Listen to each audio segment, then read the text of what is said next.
Professor वैभव देशपांडे बीडी accountancy क्लासेसमध्ये आपलं स्वागत करतो। आजपासून आपण सुरुवात करत आहोत इयत्ता 12वी बुक कीपिंग अँड अकाउंटन्सी या विषयाच्या चॅप्टर वाईज सिलेबसला। याचे व्हिडिओज एक दिवस आड करून आपल्यापर्यंत पोहोचतील। दुपारी 4 ते 5 या वेळेमध्ये हे व्हिडिओज अपलोड केले जातील। हे पहिलं यूट्यूब चॅनल असेल जे इयत्ता 12वीचा संपूर्ण सिलेबस बुक कीपिंग अँड अकाउंटन्सीचा चॅप्टर वाईज आपल्याला प्रोव्हाइड करेल। आज आपण पाहणार आहोत chapter number 1 introduction to partnership final accounts and partnership final accounts. मित्रांनो, इयत्ता 11वीमध्ये आपण सोल प्रोप्रायटरशिपचे फायनल अकाउंट्स अभ्यासलेले आहेत। आता आपल्याला असा प्रश्न पडतो की मग पार्टनरशिप बिझनेसची, पार्टनरशिप फर्मची आवश्यकता का आपल्याला भासते? या प्रश्नाचं उत्तर आपल्याला इंट्रोडक्शनमध्ये मिळणार आहे। इंट्रोडक्शन, मीनिंग, डेफिनेशन आणि फीचर्स ऑफ पार्टनरशिप बिझनेस याचा अभ्यास आपण या व्हिडिओमध्ये करणार आहोत। चला तर मग आता सुरुवात करूया इंट्रोडक्शनच्या पार्टला। याच्यामध्ये काय आपल्याला दिलेलं आहे आपण बघूयात। The sole proprietorship has its limitations such as limited capital, limited managerial ability, unlimited liability, no stability, absence of specialization etcetera. Sole proprietorship has its limitations. एकल व्यापाराला त्याच्या स्वतःच्या काही मर्यादा असतात। म्हणजे कोणत्या मर्यादा असतात? लिमिटेड कॅपिटल, जे भांडवल असतं हे मर्यादित असतं। एकटा व्यापारी खूप मोठ्या प्रमाणात भांडवलाची गुंतवणूक करू शकत नाही, त्याची अनेक कारणं असतात। लिमिटेड मॅनेजरियल ॲबिलिटी, व्यवस्थापनाची जी कौशल्य असतात त्यात ते देखील मर्यादित असतात। एक व्यक्ती फारसं व्यवस्थापनामध्ये कुशल असेलच असं काही सांगता येत नाही। अनलिमिटेड लायबिलिटी, एकच व्यक्ती आहे त्यामुळे त्याची जी लायबिलिटी आहे ती एकट्याचीच आहे। म्हणजेच सर्व जी काही देयता आहेत त्याला तो स्वतः लायबल आहे। म्हणजेच त्याची लायबिलिटी अनलिमिटेड आहे, अमर्यादित आहे। नो स्टॅबिलिटी, बिझनेसमध्ये स्थैर्य असण्याची शक्यता थोडी कमी असते। त्याच्यानंतर आपल्याला दिलेलं आहे ॲब्सेन्स ऑफ स्पेशलायझेशन, कौशल्याचा अभाव त्या ठिकाणी असू शकतो। या सगळ्या मर्यादा या सोल प्रोप्रायटरशिपला असू शकतात। Hence when a business is to be set up on a scale which needs more capital and involves more risk, जेव्हा एखादा बिझनेस हा मोठ्या प्रमाणावर सुरू करायचा असतो, ज्यामध्ये खूप मोठ्या प्रमाणावर भांडवलाची आवश्यकता असते आणि साहजिकच त्याच्यामध्ये रिस्क जास्त इन्व्हॉल्व असते। मग अशा वेळी काय होतं? 2 or more persons come together to run it, 2 किंवा 2 पेक्षा अधिक व्यक्ती हा व्यवसाय चालवण्यासाठी एकत्रित येतात। They agree to share the capital, the management, the risk and profits of business. ते काय करतात? सहमत होतात। कशासाठी ते सहमत होतात? टू शेअर द कॅपिटल, भांडवल जे आहे ते कोणी किती शेअर करायचं ह्याच्यावर त्यांची सहमती होते। मॅनेजमेंट कसं असलं पाहिजे याबद्दल देखील त्यांची सहमती निर्माण होते। The risk and profits of business, बिझनेसमधील रिस्क शेअरिंग, प्रॉफिट शेअरिंग या सगळ्या गोष्टींवरती ते सहमत होतात। Such mutual relationship based on the agreement amongst these persons is termed as partnership.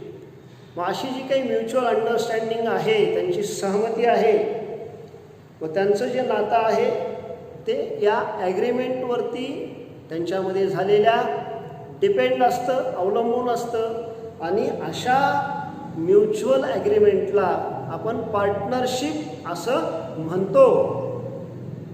The persons who have entered into partnership are individually known as partners and collectively as a firm. The persons entered into partnership are individually known as partners. जे व्यक्ती partnership बिझनेसमध्ये आलेले आहेत त्यांना वैयक्तिकरित्या partners असं म्हणण्यात येतं. And they are collectively non as a firm. आणि एकत्रितरित्या त्यांना फर्म असं संबोधण्यात येतं. हे झालं इंट्रोडक्शन टू पार्टनरशिप. ठीक. Meaning and definition of partnership. Partnership is an organization where there is an association of two or more persons coming together to carry on a business with a view to share profits or losses of a firm. Partnership is an organization. Partnership हे एक संघटन आहे. कशाचं संघटन आहे? Where there is an association of two or more persons. त्या ठिकाणी दोन किंवा दोनपेक्षा अधिक व्यक्ती एकत्रित आलेल्या आहेत, त्यांचं हे संघटन आहे. कशासाठी एकत्रित आलेले आहेत? Coming together to carry on a business. एक बिझनेस चालवण्यासाठी ते एकत्रित आलेले आहेत. With a view to share profits or losses of a business. बिझनेसमधील प्रॉफिट्स किंवा लॉसेस वाटून घेण्यासाठी ते एकत्रित आलेले आहेत. म्हणजेच पार्टनरशिप बिझनेस हे एक दोन किंवा दोन व्यक्तींमधील संघटन आहे. ज्या व्यक्ती बिझनेस चालवण्यासाठी एकत्रित आलेल्या आहेत आणि ज्यांच्यामध्ये प्रॉफिट्स किंवा लॉसेस वाटून घेण्यावरती सहमती झालेली आहे. हे आहे मिनिंग ऑफ पार्टनरशिप. ठीक. Definition. Indian Partnership Act 1932 Section 4 defines the partnership as. Indian Partnership Act 1932 1932च्या Indian भागीदारी अधिनियम कायद्यानुसार सेक्शन 4 नुसार याची डेफिनेशन आपल्याला दिलेली आहे. It is the relationship between persons who have agreed to share the profits of a business carried on by all, any one of them acting for all. It is the relationship between persons. हे त्या व्यक्तींमधील relation आहे, नातं आहे जे business मधील profits किंवा losses share करण्यासाठी एकत्र आलेले आहेत. जो बिझनेस सर्वांनी मिळून चालवलेला असेल किंवा सर्वांच्या वतीने कोणत्याही एका पार्टनरने चालवलेला असेल. ठीक आहे. It is a relationship between persons who have agreed to share profits or losses of a business carried on by all or any one of them. हे त्या व्यक्तींमधील नातं आहे जे बिझनेस चालवण्यासाठी एकत्र आलेले आहेत. बिझनेसमधील प्रॉफिट्स आणि लॉस शेअर करण्याची त्यांची सहमती झालेली आहे. आणि असा बिझनेस सर्वांनी मिळून चालवलेला असेल किंवा सर्वांच्या वतीने कोणीतरी एकाने हा बिझनेस चालू केलेला असेल म्हणजे चालवलेला असेल. असं हे आपल्याला इंडियन पार्टनरशिप ॲक्ट 1932 सेक्शन 4 नुसार याची डेफिनेशन दिलेली आहे. आता यानंतर according to professor Haney, partnership is the relation existing between persons competent to make contract. Partnership is the relation existing between persons competent to make contract. हे त्या व्यक्तींमधील contract आहे जे कॉम्पिटंट आहेत, म्हणजे करार करण्यास पात्र आहेत. आपल्या देशाचा विचार केला तर त्यांचं 18 वर्ष पूर्ण झालेलं असेल. ते साऊंड माइंडचे असतील. अनसाऊंड माइंडचे व्यक्ती कॉम्पिटंट असू शकत नाही. Who agree to carry on a lawful business in common with a view to earn private gain. जे लॉफुल बिझनेस चालवण्यासाठी एकत्र आलेले असले पाहिजेत. म्हणजे काय तर कायदेशीर व्यवसाय चालवण्यावर त्यांची सहमती झालेली असली पाहिजे.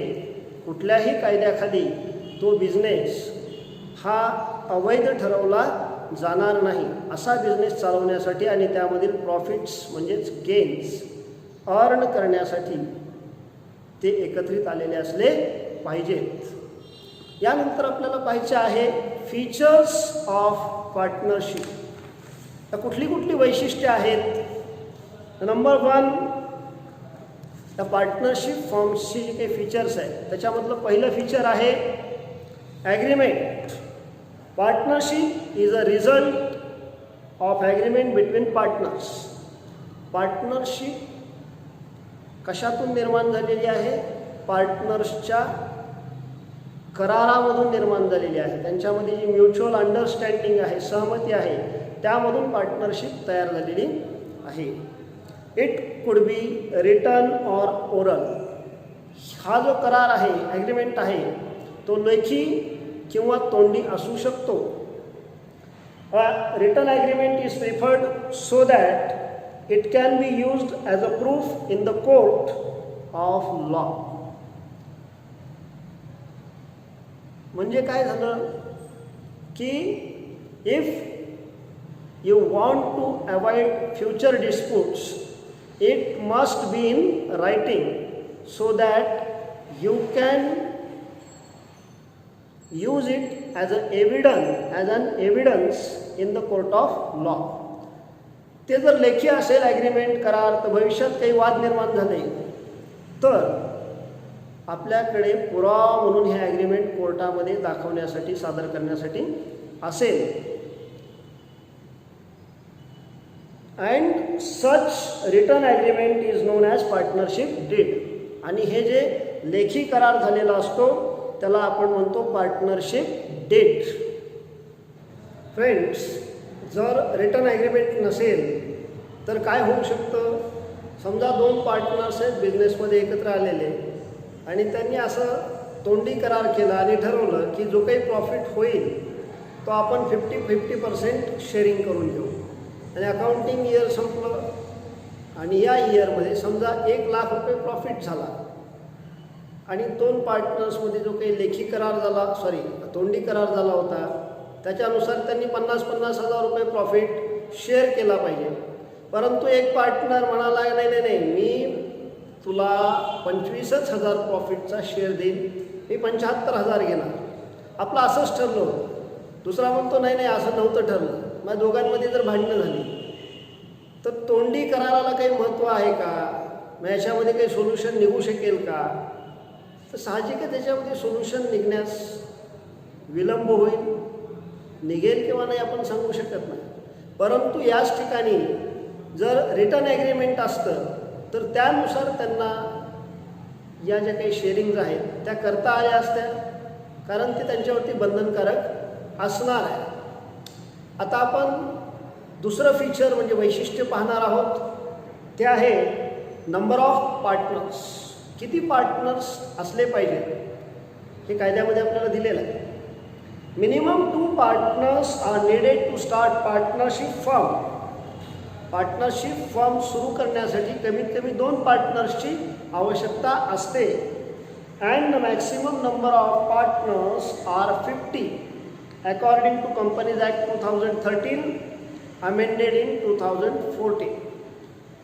Companies Act 2013 आता 1965 नाही, Companies Act 2013 या कायद्यानुसार अमेंडेड इन 2014 याच्यामध्ये जे काही अमेंडमेंट्स झाले, बदल झाले ते 2014ला झाले. त्याच्यानुसार आपल्याला काय सांगितलेलं आहे, maximum number of partners are 50.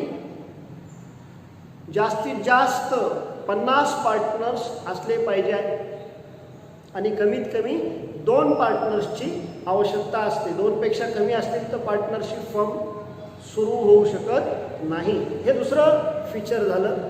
Number 3, lawful business. म्हणजे बिझनेस हा कायदेशीर असला पाहिजे, वैध असला पाहिजे, अवैध नसला पाहिजे.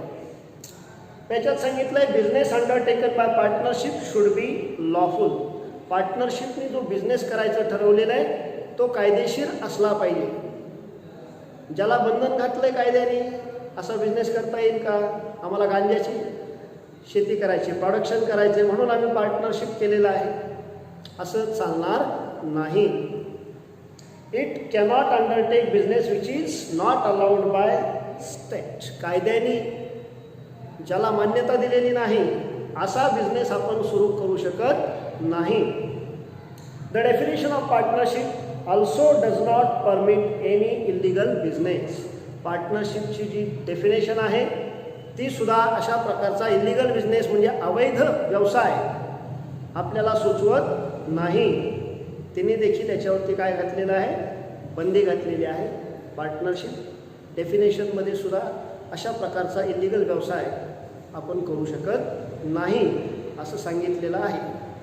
ठीक आहे, लॉफुल बिझनेस असा त्या ठिकाणी उल्लेख आलेला आहे.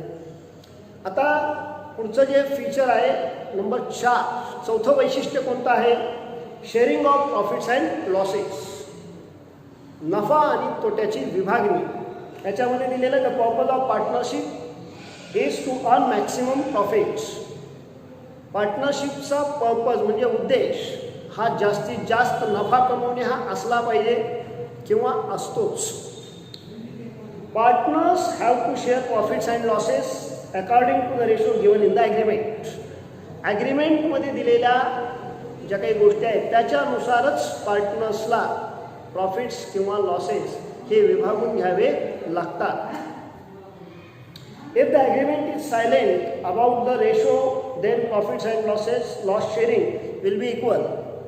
If agreement is silent, agreement मध्ये प्रॉफिट्स किंवा लॉस विभागण्याबद्दल, शेअरिंगबद्दल कुठल्याही प्रकारचं भाष्य केलेलं नसेल तर अशा वेळी इक्वल म्हणजे समान वाटप करावं लागतं. हे आहे पार्टनरशिप फॉर्मचं वैशिष्ट्य. त्यानंतर नंबर 5, अनलिमिटेड लायबिलिटी. पार्टनर्सची लायबिलिटी ही अमर्यादित असते. The liability of partners is unlimited, joint and several. पार्टनर्सची लायबिलिटी अमर्यादित आहे. एकत्रितपणे ते फर्म्सच्या लायबिलिटीला लायबल आहेत किंवा सेव्हरली म्हणजे वैयक्तिकरित्या देखील त्यांची ते लायबल आहे. कुठल्याही बिझनेसच्या देण्याकरता, कर्जाकरता ते एकत्रितपणे आणि वैयक्तिकरित्या जॉईंटली अँड सेव्हरली लायबल आहेत. म्हणजे ते देण्यास त्यांना ते द्यावंच लागेल असं त्यांच्यावर बंधन आहे. Partners have to share that is partners are liable till the last rupee in their pocket. म्हणजे शेवटचा रुपया त्यांच्याकडे असेपर्यंत त्यांना फर्मच्या लायबिलिटीज ह्या पे कराव्याच लागतील. If assets of business is not sufficient to pay liabilities then personal property of partners can be used. जर बिझनेसच्या ॲसेट्स मालमत्ता ह्या देणं फेडण्यासाठी, कर्ज परतफेड करण्यासाठी पुरेशा नसतील तर पार्टनर्सच्या वैयक्तिक मालमत्ता देखील त्या ठिकाणी वापरल्या जातात. If any one of the partner is declared insolvent then his liability will be borne by the solvent partners. If a partner, any partner declared as insolvent, जर कोणताही पार्टनर बिझनेसमधला, फर्ममधला जर इन्सॉल्वंट म्हणून डिक्लेअर केला कोर्टाने, दिवाळखोर म्हणून, तर त्याची जी काही लायबिलिटी असेल ती इतर सॉल्वंट पार्टनर्सनी म्हणजे दिवाळखोर न झालेले पार्टनर्स त्यांनी ती शेअर केली पाहिजे. हे वैशिष्ट्य आहे, features. Number 6, registrations. Registration of partnership firm is compulsory only in the state of Maharashtra with effect from 1st April 2005. इंडियामध्ये एकमेव स्टेट महाराष्ट्र आहे ज्यामध्ये पार्टनरशिप फर्मचं रजिस्ट्रेशन करणं 1 एप्रिल 2005 पासनं बंधनकारक केलेलं आहे. According to Indian partnership act 1932, registration of partnership firm is optional. It means a firm may or may not be registered. परंतु इंडियन पार्टनरशिप ॲक्ट 1932 जो आहे त्याच्यामध्ये असं कुठलंही रिटर्न ॲग्रीमेंट करण्याचं बंधनकार केलेलं नाही. हे पार्टनर्सवरती त्यांनी सोडलेलं आहे की तुमचं रिटर्न ॲग्रीमेंट तुम्ही करा किंवा न करा. पार्टनरशिप ॲक्ट 1932 याने रजिस्ट्रेशन रिटर्न ॲग्रीमेंट करण्याचं कंपल्शन केलेलं नाही. रजिस्ट्रेशन करावंच असं बंधन घातलेलं नाही.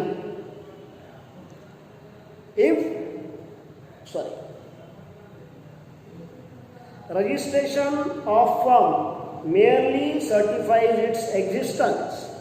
रजिस्ट्रेशन ऑफ फर्म म्हणजे काय? ते फक्त या फर्मचं अस्तित्व आहे, ही फर्म अस्तित्वात आहे एवढंच दर्शवतं. याच्या व्यतिरिक्त फारसं काही त्याच्यामध्ये असत नाही.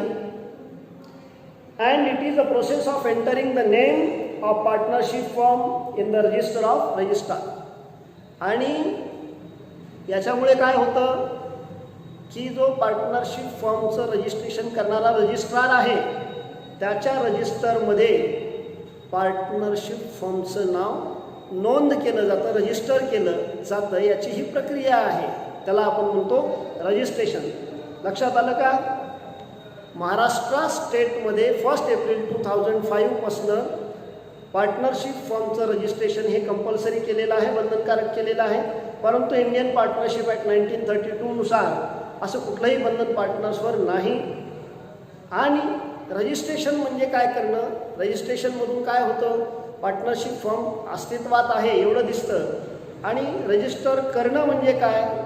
तर रजिस्ट्रारच्या रजिस्टरमध्ये पार्टनरशिप फर्मचं नाव नोंद करणं, याला आपण म्हणतो रजिस्ट्रेशन ऑफ पार्टनरशिप फर्म.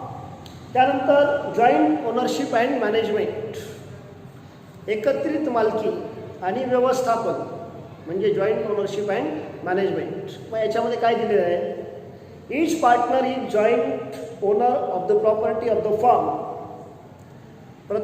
फर्मची जी काही प्रॉपर्टी आहे त्या प्रॉपर्टीचा प्रत्येक पार्टनर हा जॉईंट ओनर असतो, म्हणजे एकत्रितपणे ते मालक असतात. So no partner can use property for personal use.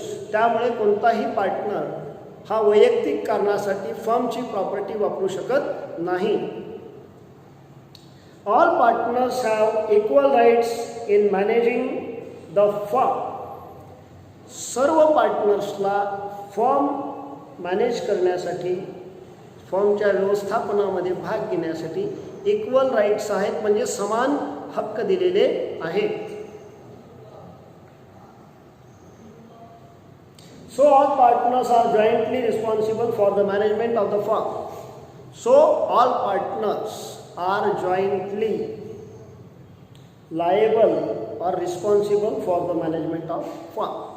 त्यामुळे सर्व पार्टनर्स एकत्रितपणे फर्मच्या ज्या काही रिस्पॉन्सिबिलिटी आहेत मॅनेजमेंटच्या ते त्यांच्यावर एकत्रित जबाबदारी दिलेली आहे. So all partners are jointly responsible for the management of the firm.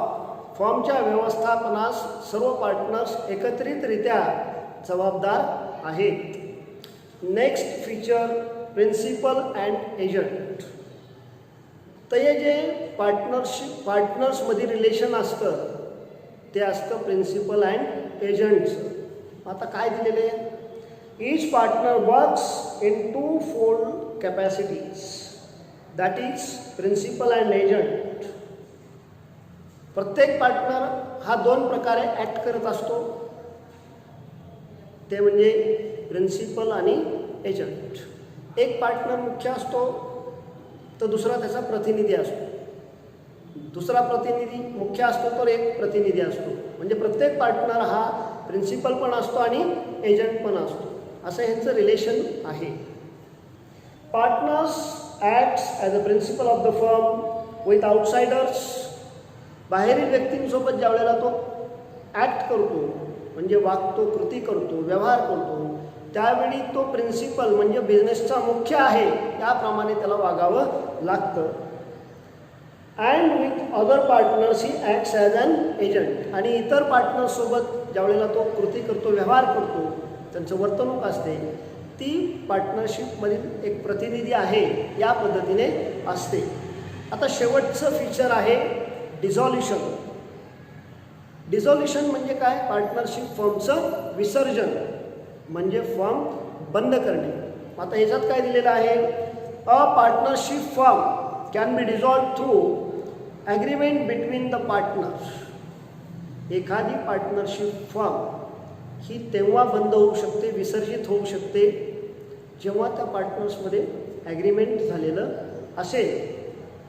या ॲग्रीमेंटनुसार त्यांचं डिझॉल्युशन पार्टनरशिप फर्मचं होऊ शकतं. If a partner wants to close the firm he can dissolve the firm by giving 14 days notice. जर एखादा पार्टनरला असं वाटलं की आता ही पार्टनरशिप फर्म आपल्याला बंद करायची आहे, याचं डिझॉल्युशन करायचं आहे, विसर्जन करायचे, तर त्याला काय करावं लागतं की 14 days नोटीस म्हणजे 14 दिवसाची नोटीस द्यावी लागते.